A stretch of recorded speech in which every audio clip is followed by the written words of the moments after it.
Basic question confronting everybody that's forecasting nowadays is exactly the subject of this conference, which is the shape of the recovery.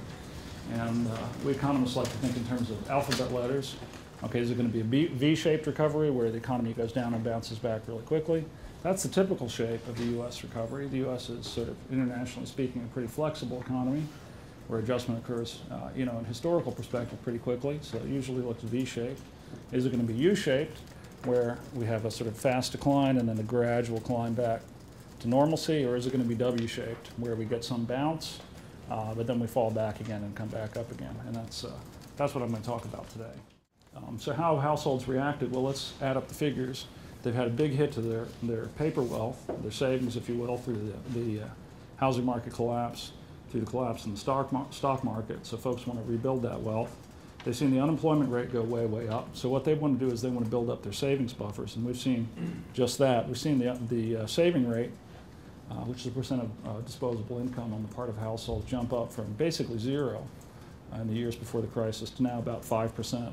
And our prediction is that's going to go higher and higher. So that's where the headwinds come in on the household sector. Folks are going to spend a long time, it's our view anyway, that they're going to spend a long time rebuilding their balance sheets.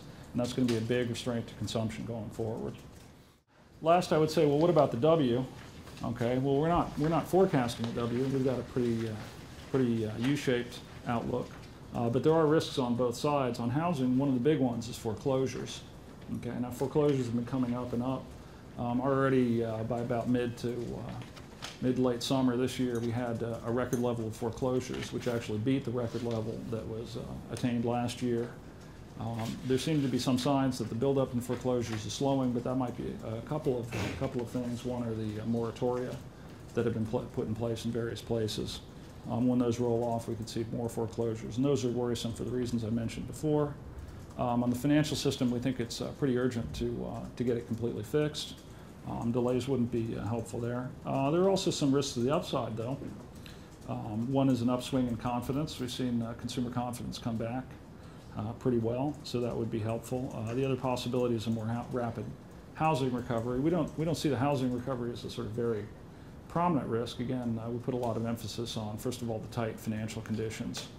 On the one hand, it's a great time to buy a house. I mean, affordability is at amazing levels right now if you have a job. But again, as I showed you in the earlier slide, a lot of folks don't have jobs. Banks are pretty reluctant to lend by historical standards. So even getting a mortgage is much more difficult than it used to be. But there may be some upside there on the housing side.